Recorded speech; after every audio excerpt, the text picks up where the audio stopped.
Welcome to the Boss Ladies Break Room, the financial literacy series, brought to you by Boss Lady Miss Camay, who will educate, inspire, and empower you to take action in building generational wealth and protecting your assets with trust documents. Welcome to the Boss Ladies Break Room. Welcome, welcome, welcome. I am your host today, Boss Lady Miss Camay, as you all know. And I want to welcome you to the month of June. June is a great month in the middle of the year. We've gotten through the first part of the year. Now we've got the last part of the year that's coming. Before we know it, it's going to be Christmas. We're going to be scrambling around for the holidays. So I want to talk about June being popular in regards to nonprofits. And, you know, we are here to educate, inspire, and empower you guys. And so my call out today is about nonprofits. So if you have a nonprofit, if you sit on the board for a nonprofit, if you want to start a nonprofit, just a little sidebar here. There are many tax advantages, you know, to having a nonprofit, but that's for another Boss Ladies interview. But June is a very important month for nonprofits in regards to fundraising, right? Many nonprofits use June to plan and execute various fundraising events, taking an opportunity to reflect back on the previous year's activities and consider connecting with individuals and organizations that show generosity around this time of the year. And so as you guys know, as a registered document preparer, I'm going to ask you and challenge you, what documents do you have in place for fundraising for your nonprofit?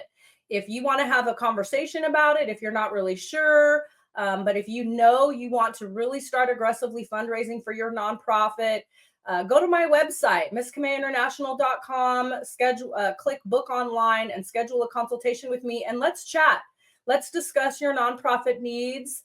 Later on in my interview, I will talk about the 5 most important nonprofit documents that every nonprofit needs. And I'm also going to talk to you about fundraising letters and then notice of intent for grants for nonprofits a little bit later on in my interview. Coming up today in the Boss Ladies Break Room, I have one of the most fabulous boss ladies in all of Las Vegas joining me here today in the break room, the fantastic, fabulous, amazing, beautiful, gorgeous Dr. Rachel Mason with La Femme Plastic Surgery, Aesthetics, and Wellness. She is a gorgeous doctor. She is a big advocate about empowering women and making women feel beautiful. So we're going to talk to her about her practice, how she got started, and her 5 tips for financial literacy for you guys today. So we're going to take a quick break. When we get back, we're going to bring Dr. Mason into the studio and we're going to hear live from her. You're going to hear from her first here in the Boss Ladies Break Room. So stick around. We're going to take a break. We'll be right back. Did you know that 46% of mobile shoppers are likely to buy a product or service from a verbal ad when it's relevant to the content that they're viewing? It's responsible for capturing attention, creating interest, and persuading your target audience. You know, it's about every woman having their unique experience. When you're on that vibroacoustic sound equipment, women go into their own world. Let the Boss Ladies Break Room put your company in the spotlight. Visit my website at misscamayinternational.com, click the Contact tab, and fill out the form listing sponsor ad spot in the subject line. And let us create a sponsor ad for you, your company, or service or product that you sell, which will be featured in our series. Partner with us for a greater reach to those who need you. Welcome back to the Boss Ladies Break Room. As I promised, I've got the amazing, talented, gorgeous, board-certified plastic surgeon here in the break room with me this morning. Good morning, Dr. Mason. Welcome to the Boss Ladies Break Room. Good morning, Miss Camay. Thank you so much for having me. I am so excited. I think I'm a little nervous. You're the first doctor that I've Ooh. interviewed in my whole interview career. I've interviewed so many different people, but you are definitely the first doctor to join me here on the platform. So I'm so excited to Well, have you. I'm honored, Miss Camay. Yes, of course. I know you're no stranger to this. I know you're no stranger. Nope. I've been here, done this, but I have not been on the Boss Ladies break room. So I'm excited about this. And usually I'm doing like a real medical talk. So I'm interested. It's cool that this has to do more with the business side of things and, empowering women. So I like that. Yes, yes. And I know that you are going to educate, inspire, and empower our audience, especially our female entrepreneurs. I want to talk a little bit about you. I want to give our audience a little background on you, and then ask you to kind of elaborate on that. You have a very interesting past, and your school, your education, and where you come from is so intriguing to me. As I said, you're a board certified plastic surgeon. You're based here in Las Vegas, the entertainment capital of the world. Totally. You specialize in cosmetic and reconstructive care. A big part of your practice is your beliefs. You practice your beliefs that all women deserve to look and feel their very best. There's no such thing as a magic pill, and you counsel your patients based on their individual needs and the most current advancements in aesthetics. And I just want to share with our audience, for those that don't know, I'm actually a patient of yours. I came to know you about 3 years ago now. It's been about 3 years. Probably been. It's been a while. Yeah, 3 years. I was introduced to you by a young lady that worked with you while you were in your residency. And she was with you early on in your practice when you started your practice. And so I've been coming to you now for 3 years for various things. We'll talk more about that in the interview. And I just want our audience to know, Dr. Mason, when I come to see you, I feel like I'm coming to see like my sister friend, like my sister girlfriend who just happens to be a plastic surgeon. I know. I mean, that's kind of how it is, right? We get to catch up and yeah. I'm always greeted with a hug from you, just a smile, just your energy, and you know me, Miss Camay. I do. And you come in with good energy, so it's super easy, mirror it right back. All the sparkle and the shine, right? You do have that for sure. So I really want to emphasize that, there are a lot of plastic surgeons, around the country, here in Las Vegas. Medical tourism is huge. But one of the main reasons why I chose you as my doctor is because of that relationship, because of that feel. I feel like I'm coming to see my sister friend, Yeah. I try to keep it, I try not to think of it as work so much as relationships, like me forming a relationship with my patients, and then we get to our goal together. It's hard to get to a goal together if you don't really understand the person and understand what their goals are, So, I mean, that's what makes it rewarding and makes it fun, is that you can actually make people happy and have that relationship with them. Yes. And the vision that you have, the vision. I mean, I remember, my first major procedure with you, having a tummy tuck and having, excessive skin and some liposuction on my arms. And after my procedure and after I came home and as I recovered, just the physique, my physique of my body that you saw underneath all of what I had. I mean, that was just mind blowing, somebody new to plastic surgery. So you definitely have, a vision of women, of women's, bodies, of women's physique, and how to like move stuff around. I don't know what you do. What you do is magic. Thanks, Ms. Camay. No, it's awesome. I mean, I love my job. It's a really cool thing to be able to do for somebody. Make them feel more comfortable in their own skin. Yes. Know the good features that they already have and accentuate what they already have under there. So. Yes. Amazing what I've seen you do. Let's talk a little bit about your education. You completed your undergraduate in biology at Dalhousie University in Nova Scotia, Canada. So you're from Canada. Sure did. Yes, I am born and raised. Yeah, so I did my university there. I loved it. It was great. But to be completely honest with you, I really hated living in the cold. Yeah. And in those miserable days, walking to school and college when it's -30 and windy and blowing snow. And I was like, why do I live here? I don't understand what I'm doing.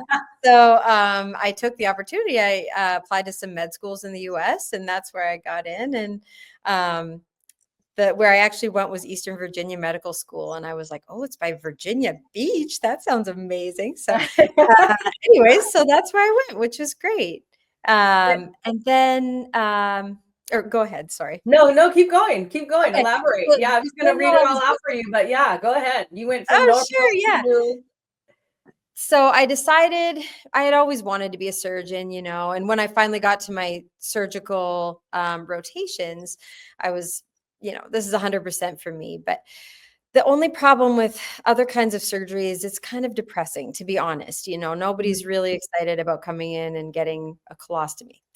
Let's be real. So, which is great. Like, thank God there are wonderful people who do that and they're okay with that. But it would be very depressing for me to come to work every day and be sad with people. And partly that's my personality, I guess, is I get in it with them emotionally, and it just isn't right for me. So plastic surgery is awesome because everybody is happy. Everybody wants to have the procedure that they're having. So that, plus you can be creative, which there's less of that in other specialties. So I was like, all right, that's the one for me. So fortunately, I got in, and I wanted to come to Las Vegas, and it was my first choice. And I got so lucky. I got into residency here, and that's where I stayed. I did a little brief stint in Nebraska, where I learned a lot. I worked for a hospital system, and I mostly did breast reconstruction for breast cancer patients. And my partner was a breast surgeon, so she was the general surgeon and I did the reconstruction. But we had an all-female practice, and while I was there, I really learned the value of that, like that our patients just felt so safe. They felt like we could understand them. They didn't have to worry that like somebody's going to walk by the room and they're going to have to, it's just all girls. We're all girls here. And there's just like a different level of understanding with that, and I started to see the value of it. And I wanted to, when I moved on in life, I wanted to bring that idea with me. So why Las Vegas? Like from Nova Scotia, Canada to Las Vegas? How did that happen? It's a great question. I don't know. I just always wanted, I always want like, what's happening, I want to be where things are happening. And so that's what appealed to me. I would have been okay with any major city at the time, even though I come from a small town. I always wanted to go somewhere bigger, somewhere more happening. So I always just kept moving on up. And now that I'm here, it's great. But I would be happy anywhere at this point. When I was younger, though, I wanted to be where the action was. So that's well, you're not that old, Dr. Mason. You're still pretty young. Not that young anymore. So just really quick, of course, your practice, your career choice, obviously required a formal education, required, your undergraduate degree, and then of course, medical school. And so, on the topic of financial literacy, especially what we're seeing, happening right now with, student loan debt, like, what would you say to somebody who's considering a career in the medical field, essentially? Let's just stay there. And, embarking on that formal education and the cost of that, what would you, tell somebody who's considering it, like the pros to it, the cons to it? Sure. It is a huge financial burden. I mean, it's actually insane.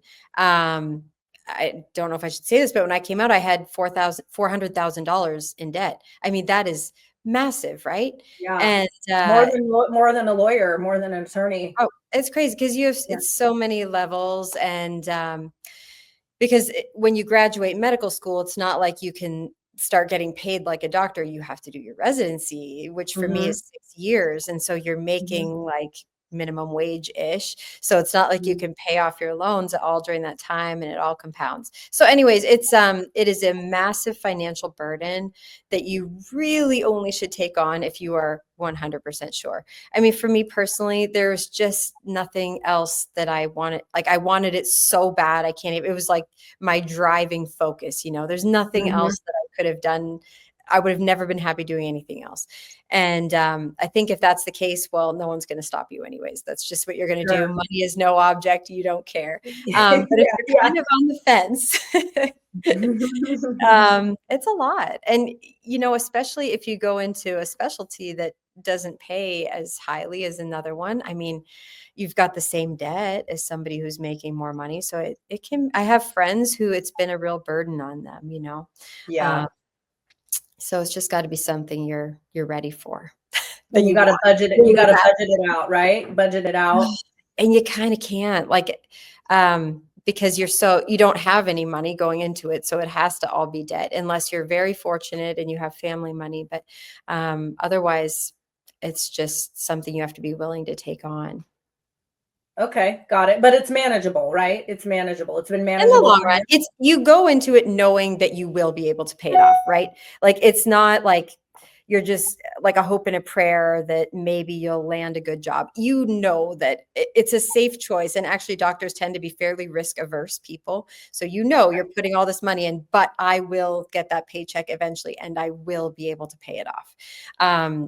So there is that security, Okay. because otherwise it just wouldn't make sense, to take on Yeah. that debt that you could never easily get rid Right. of. Right, right. No, that's great feedback. Great feedback. And I wanted to ask the question, to you because I wasn't aware of the amount, but I knew that the amount was, significant. I attended college and got a formal education in law.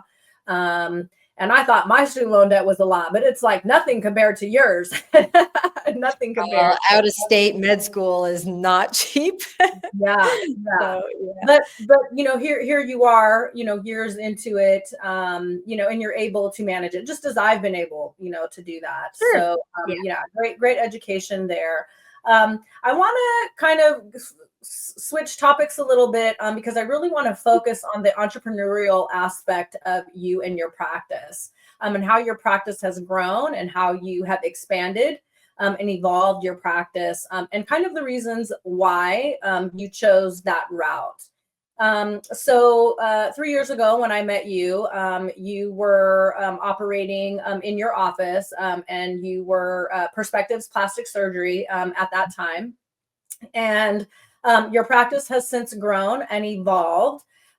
You are your business is now La Femme Plastic Surgery, Aesthetics, and Wellness, and you've definitely expanded your business, and you've expanded a surgery center now in your office and your practice. And La Femme aims not just to perform medical cosmetic procedures, as you've shared. This is something that you're in love with doing.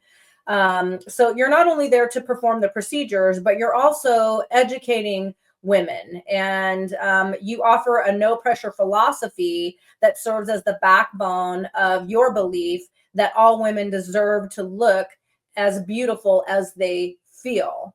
And so talk to us a little bit, after your residency, what made you decide to be an entrepreneur rather than going and working for another physician or going and working in another facility, if you will? And kind of the mindset behind that, and then how you expanded and why the surgery center in your own office. Okay. So I don't know if this is going to be the answer that you want, but I'm going to give it because it's the honest Yeah, answer. no, So, we want your answer, Dr. Mason. so I when I started, like I said, I was in Nebraska. That when I graduated residency, that was my first job. And it was great, actually. I was perfectly happy there. I loved it. The only problem was that my husband lives here in Las Vegas. Okay. And we were doing long distance at the time. And we got married while I was out there. We had a baby while I was out there. and that was so hard, like traveling back and forth with a baby. I would do 2 weeks there, 2 weeks here, basically. And then Okay. COVID hit and travel got so difficult that I was like, well, I can't really keep doing this. So again, because COVID had hit, Uh-huh. nobody was hiring. People couldn't even see patient. This is literally in 2020. Yes. And Yeah. so people couldn't even see patients in person. There were no jobs to be had.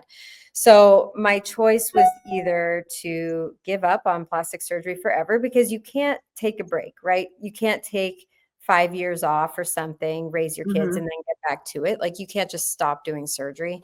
I don't know who's going to sign up to be your first person Yeah, when you haven't done anything for 5 years, like, you just can't do that. So, yeah. so I was like, well, I guess I'm going to have to start my own thing. And Wow. so it was very intimidating for me, because I was not that person. I had never had any interest in running a business. Even when I was a resident, if they had a business lecture, I wouldn't go, because I was like, I'm never going to do that. I'm just going to work for hospitals or whatever. Like, I don't need to know that stuff. That was a Wow. big mistake. So, Yeah, that was God giving you the opportunity, like, hey, go over here. yep, exactly.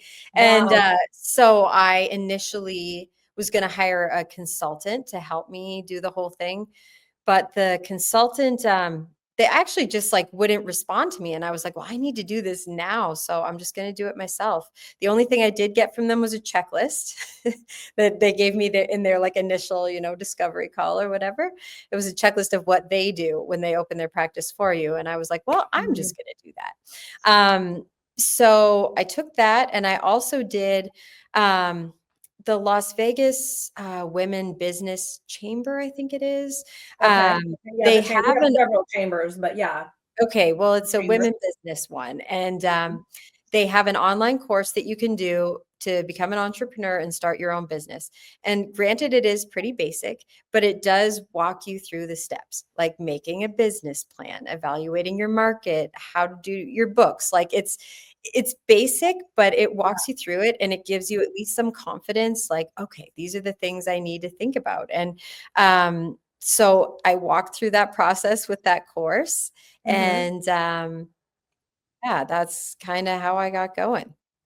So, And then, okay, so then, you mentioned that course that you took actually talked to you about the documents that you needed in place for your business, right? So you mentioned a business plan, right? How to set up your entity, how to structure your entity with the Secretary of State. And yes, that's amazing. It's so important. That's something that I talk about with Miss Camay International as a registered document preparer. When you set up a business and structure your business, you've got to have those very important documents, because when you yes, go to like permits, right? When you found your space, your office space for your mm, office, you needed documents, right? You needed a business plan. If you go to the bank and you're looking for a loan, they're going to ask you for a business plan. They're going to ask you for your entity documents. So, correct. Yeah. is that something that was educational for you, like learning about the documents that you needed? Oh, very, very much so. Yes. Because I, again, knew nothing about that going into this. And the thing I will say that is helpful is once you have a starting point. So to me, remember I told you I had that checklist. It seemed to Mhm. me like the first thing I needed was a business address. So I kind of picked where I was going to work. Now I Mhm. couldn't buy it until I had all of that other stuff in line. But I started there, and then from there, they're like, okay, well, for this, you need this license, you need this, you need this. And each one just kind of leads you to the next. But Right. there's a lot of documentation that needs to be done. It's a Yes. little overwhelming at first. Once it's done, it's fine. Yeah, because you essentially, once you have the documents, once you have the templates or the drafts of the documents, then you have them, right? And once you go through the process, because the Correct. process is pretty consistent, it doesn't really change, really. It's the same. Correct. Yeah, Exactly. wonderful. Yep. So you get your business set up, you've got your documents in place, and you get Yes. into your location. And so talk to us about perspectives. Start there. Sure. So Perspectives was my original baby. So it's I wanted to call it Perspectives because it was plastic surgery from a woman's perspective. And Mm-hmm. Cool idea. I actually got it from my friend who's also a girl plastic surgeon, and we brainstormed together. It was her idea. But it's a really long word, which matters when you're setting up a business, because you've then got your website, you've got your email Mhm. address. And if it's a Yeah. super long word that somebody has to spell every time, it's just really not easy. Yeah. And also, and more importantly, it doesn't, you have to explain it. It's not obvious to people. And Got I it. wanted something that, a name that would actually be self-explanatory, and Perspectives is not self-explanatory. Mhm. And hence I became La Femme, which is basically just French for the woman, but everyone knows that femme is a word expressing femininity, womanhood, all that stuff. Yeah. So it's a little bit more obvious what I'm trying to say. So Got that's it. why I did the name change in the long run. But Perspectives, I opened up, I did mostly insurance stuff initially. I wanted Mhm. to just keep it like very small. That was another mistake I made. People always say think big. Well, I didn't think big. I thought very small.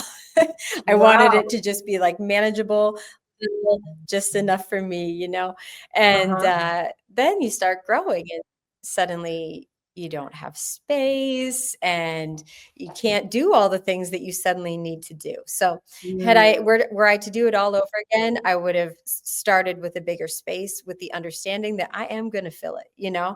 Um, but that just wasn't my thought at the time. So I do Perspectives. It's going well. Um, the surgery centers that I operate at, because I operate at other people's surgery centers, Yes. they Yes. just start I remember those. racking up their rates.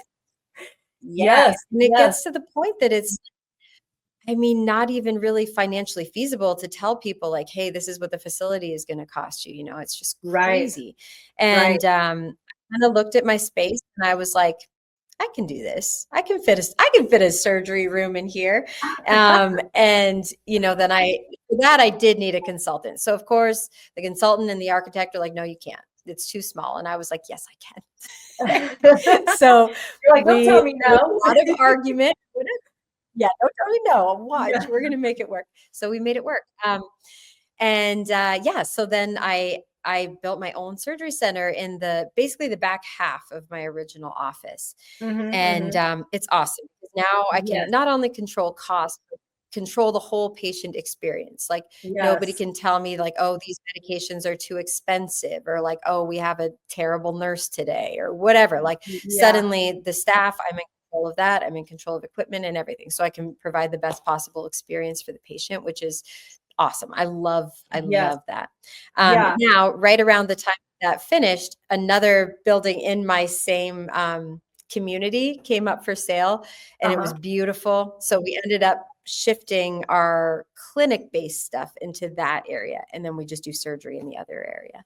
Yeah. Yeah.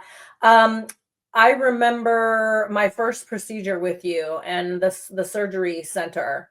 And like the scheduling, and all the coordinating with the anesthesiologist, and all of that extra, all those extra dynamics that come into play, right? When you're using somebody else's facility center, not just the cost.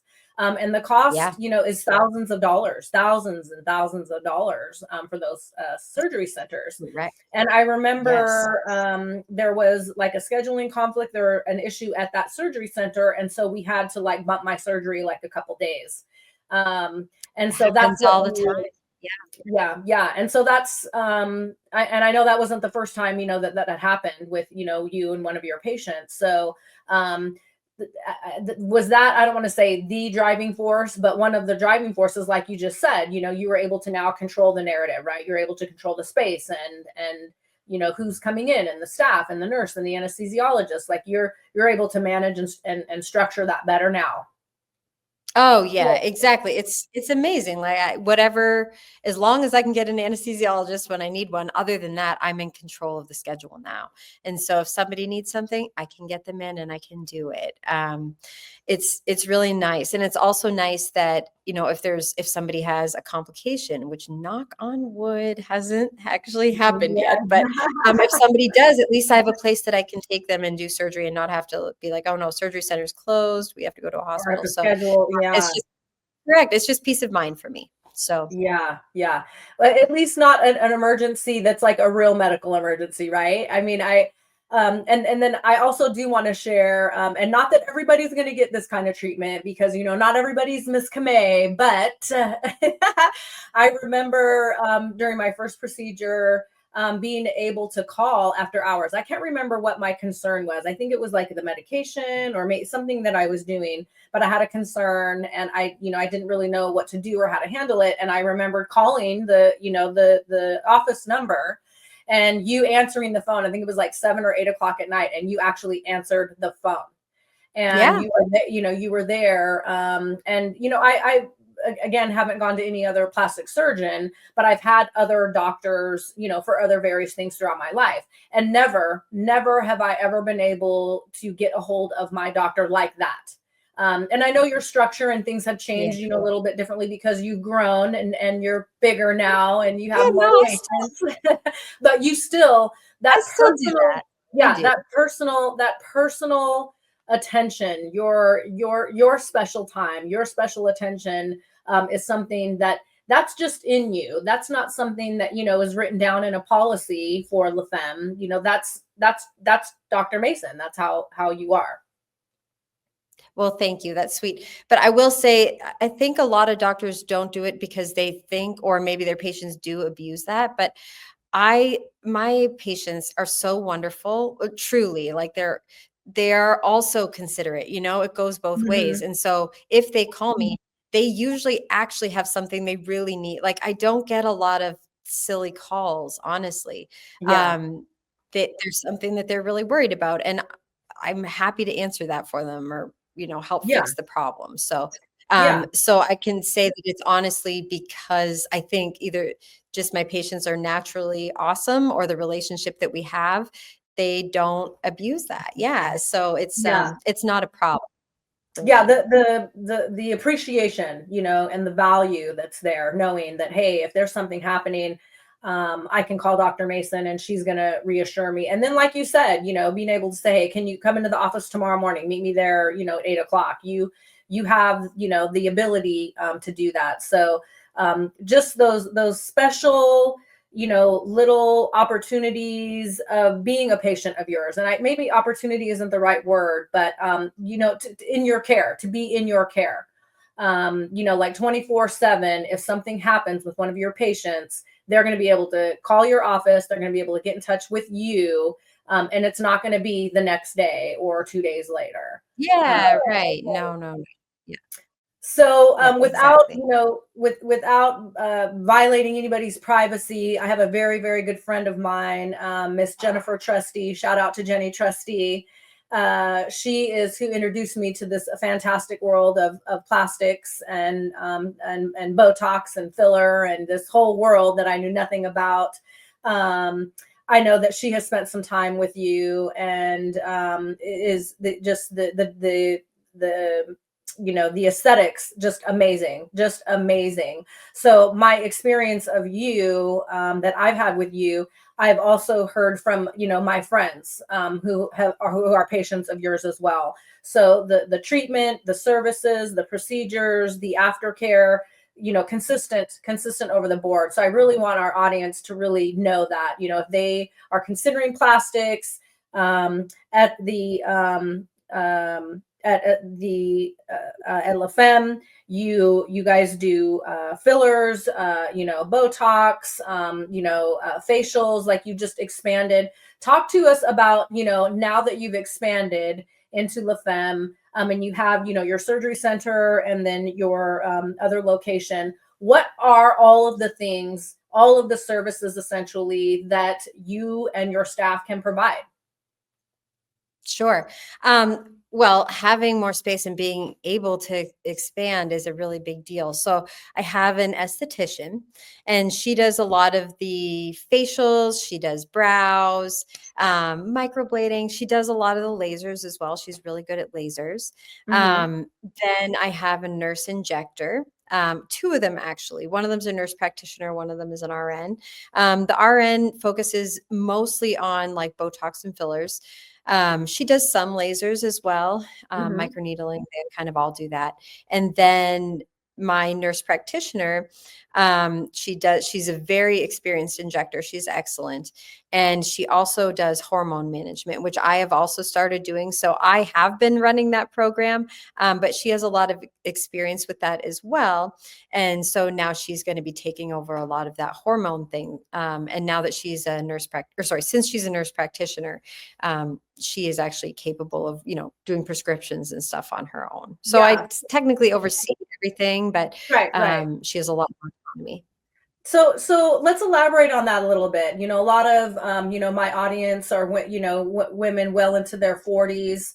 And we all hear that bad word, that bad, horrible, like vulgar word. What is it? Menopause? Who knows? I don't know. Yeah. I don't even know how to say it. But talk to us a little bit about the importance of hormone therapy, as women, come into their most fabulous age later in life. I mean, seriously, right. So it no longer has to be the horrible experience that it has been. I would say the generation before us, unfortunately, has been deprived of the benefits that they could have had from hormones. But, a long time ago, they did some studies on a couple of forms of the hormones, and they thought that women were getting blood clots and breast cancer. And so basically they were like, nope, hormones are bad for everyone. We don't do them. But more recent studies have shown that there are forms of the hormones that are perfectly safe. They haven't, shown that at all to have these risks that were shown with the other forms. So they're safe and they're good and they're completely beneficial for us. And hormones are good for us. Basically, all the bad things that start happening as we age is because of the declining hormones, right? So like our moods, our bone density goes down, we get heart disease, we get visceral fat, cancers, like everything. A lot of it has to do with the hormones. And so by providing, as menopause is when basically your ovaries stop making hormones. And so by giving your body back some baseline of that, it really gets rid of, it mitigates a lot of the problems that you see with age over time. So by taking progesterone, for example, after menopause or around that time, your sleep gets really bad. Insomnia is common, or just like poor quality of sleep. Well, progesterone fixes that. Night sweats, hot flashes, those are the things we hear a lot about. Estrogen can fix that. But even if you haven't reached menopause yet, before you get to that point, your progesterone is off. And so that's what's going to cause like the perimenopause mood swings and I don't know, just not feeling right, sometimes brain fog and stuff like that. So replacing progesterone early, basically any woman over 40 can benefit from that, will significantly improve that time. And then surprisingly, pretty much every woman over 40, everybody over 40 could use some testosterone replacement, even though we think of that as a male hormone. And yes, they take a much higher than we do. Even for women, it has a very significant effect on, libido, of course, but, muscle mass, energy. We feel a lot better with a little bit of testosterone on board. So for most women, that can be good. And then thyroid as well. So thyroid, sorry if I'm going on for too long here, but no, not at all. Thyroid, we've typically treated very medically. Where if you are within these numbers, you are fine. And if you are not, you get this one particular type of synthetic hormone and that's it. But now we found that some people, even if their labs are normal, they have symptoms of having low thyroid. And if you prescribe them like a compounded version that has like a very natural type of thyroid in it, they do a lot better. Even if their labs were normal, they still feel better on it. So, so treating the patient instead of the number has become more of a thing. Yeah. Which is something that you just flawlessly do, treating the patient, right? That's what they get when they come to see Dr. Mason is treatment for themselves. I might need to send my husband to you. Like my husband's having some pretty big hot flashes himself. I call my man. I'm like, baby, are you turboing? Are you turboing? And he's younger than me, of course, by many years. He's younger than me. But he has these like turbo sessions where he just profusely perspired, you know, just like out of nowhere. And Huh. so it's common, men and women, right? Right. Yeah, yeah. I mean, they say that andropause is very underdiagnosed, and Mhm. again, most men over 40 need to be on testosterone as well. Well, I'm making an appointment. I'm making writing a note. Call Dr. Yeah, Mason send for them on over. the Happy to see. you know, he's definitely you know, seen you. He's come to my appointments. You know, you're like his little sister, you know, his wife's friend. Yeah, Yeah, totally. we both love Dr. Mason so much. So I want to wrap up here. This has just been such a great interview, and I'm so grateful and thankful to have you join me here in the break room. To educate, inspire, and empower my audience, especially as an entrepreneur, being a woman business, woman-owned business, and really, you know, giving women the vision. If this is what you want to do, if this is what you are in love with, you just do it. You'll find a way. And so It's true. in closing our interview, and again, what we talk about here in the break room, this is the financial literacy series. And so Yeah. as you know, started your practice, as you were coming out of your residency, you know, you started with perspectives, you know, now you've expanded and you've grown, and you're, you know, with La Femme now, and you're managing and controlling so many aspects of your practice. What would be your top financial literacy tips that you would say to any entrepreneur who is considering starting their business? And this would include documents, you know, business documents, like you mentioned, business plan earlier in our interview. You know, where would someone start? What would be your top 5 financial literacy tips? Okay. Very good question. So, for me, the first thing that I did was walk through, you know, that program I was telling you. What it's essentially doing is walking you through building a business plan. So I think that's the top document that you can't skip. You know, initially you think like, oh, I kind of know what I want to do. Like it's just going to be fine. I'll work it out. But it's actually very important to write it all down and think through all the sections. Like how am I actually structuring it?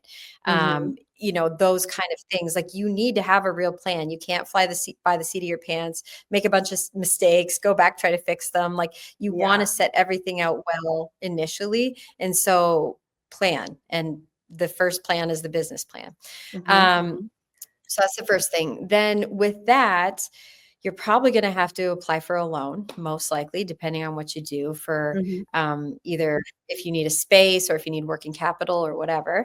Mhm. And for that, the very first thing the banks asked me for was actually my financial projections. And I was like, uh, yeah, sure. I no idea. Now, thank Let me goodness let at him this get point that. in time, yeah, sure. Yeah, I'll just email that right over to you. So, so that was, you know, ChatGPT fortunately has made life so easy. I didn't have ChatGPT then, but Mhm. nowadays you could literally just tell ChatGPT your situation, ask it for 2 years of financial projections, and it would give them to you. I will tell you, there have been a couple times for me when, you know, AI is weird and it doesn't quite get Mhm. it, and its Mhm. math was wrong. Like Mhm. it just didn't really do it right. So you can't fully trust it. You have to kind of know. I'll tell you Right. how I did my projections was basically just, you know, nobody could really tell me how to do it. And so I was like, well, I guess I'll just think through it. And I made a list of all of my expenses. Okay. That's a good thing to go through. Yes. And then I started to think like, okay, in my first month, realistically, how many patients am I going to see? This many. And how much is each surgery going to bring in? This much. And okay, so the next month, am I going to do like 2 more surgeries? So basically, that's how I built it out for like 2 years, thinking through it like that. Okay. And it wasn't perfect, but it got the job done. And they're going to require that. So you need to be able to think of a way to project what your business is going to do. And they say Okay. that 20% growth per year is a decent guesstimate. So Okay. there's a Okay. helpful number. Yes. Um, then bookkeeping, I had no idea how to do that, didn't know anything about it. I ended up getting QuickBooks Online. It's pretty self-explanatory, but it was a little bit, you know, as I got busier, you've got to know how to categorize all your transactions for tax purposes. I can do Mhm. most of it, but some of it's a little bit much. So I did eventually hire a bookkeeper. And Yeah. that just, at least I know that it's being done correctly and I'm not messing things up. Yeah. Yeah. um, Yeah. Finances are important. It's important. yeah, it really is.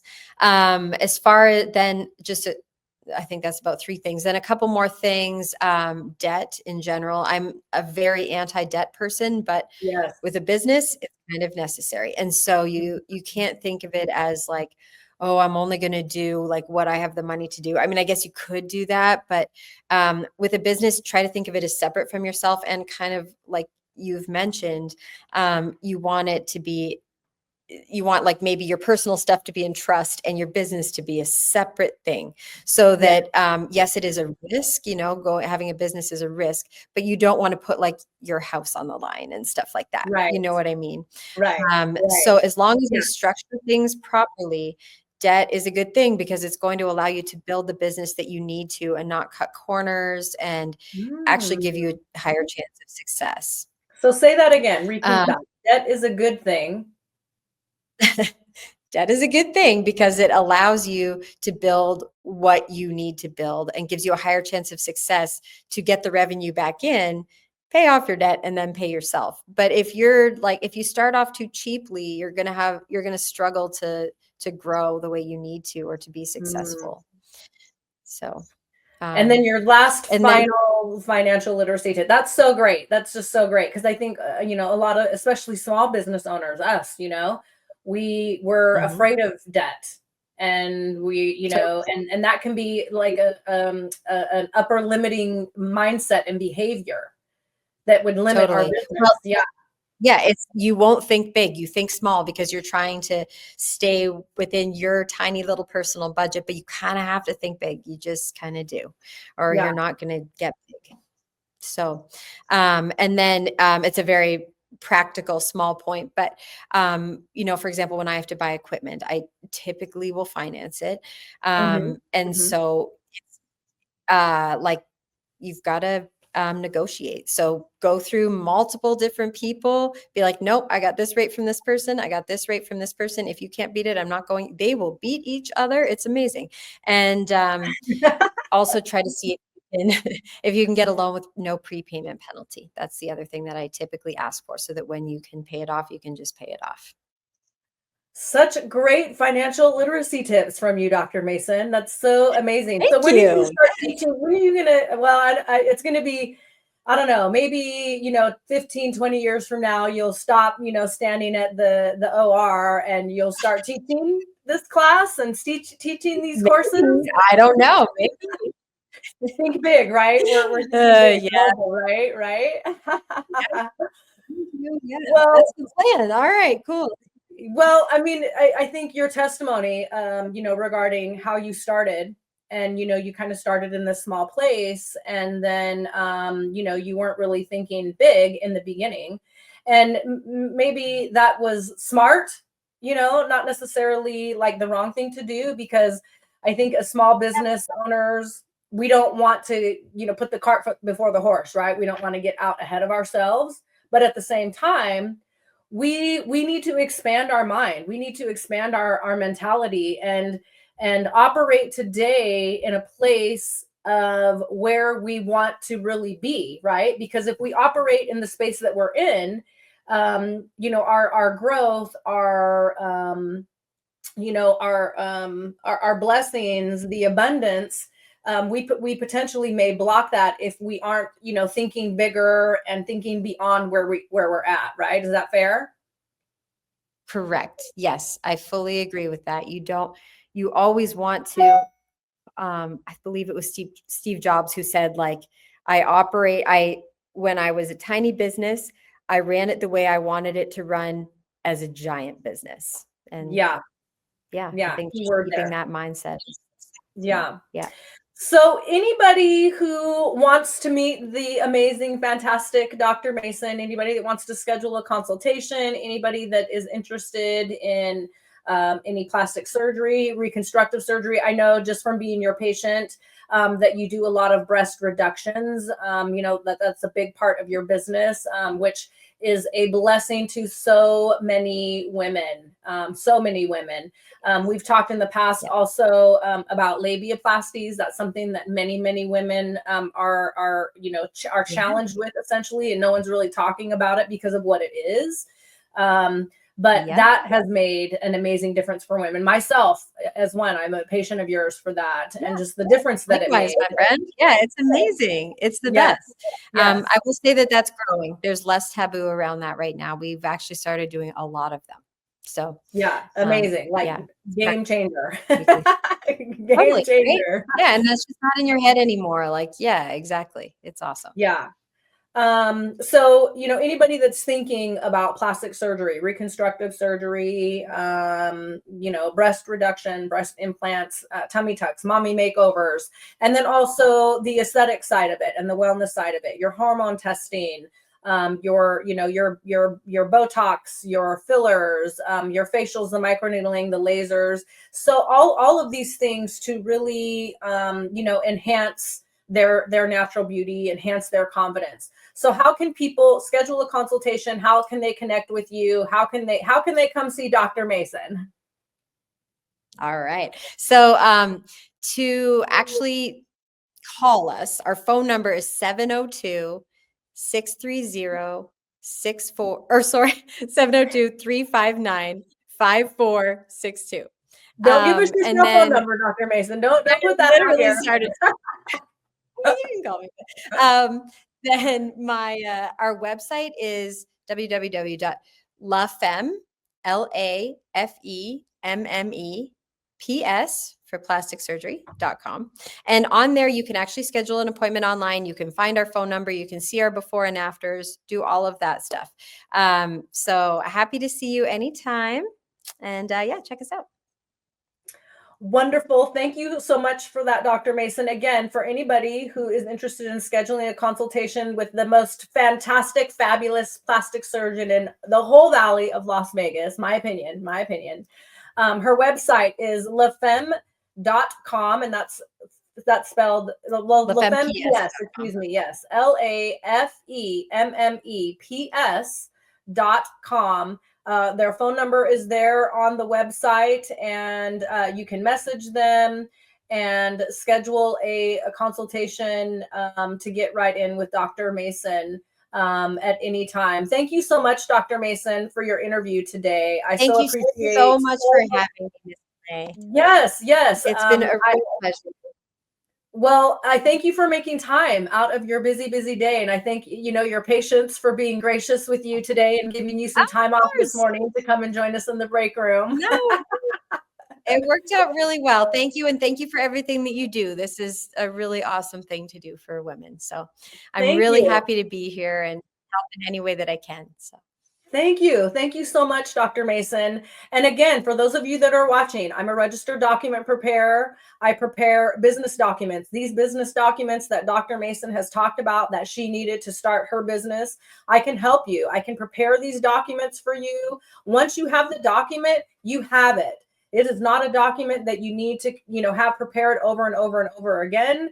You have them prepared one time, and they essentially are going to help you build your business. If you start your business and you don't have these very important documents in place, you potentially will miss an opportunity for your business. You potentially could miss out on a loan for your business. You could potentially miss out on, growth for your business if you don't have these very important documents. So visit my website, MissCamayInternational.com, click the book online tab, and find your service and book a consultation with me, and let's discuss your needs. I want to thank you guys so much for joining me here in the break room. For those of you that are watching on Facebook and LinkedIn, thank you so much for joining today.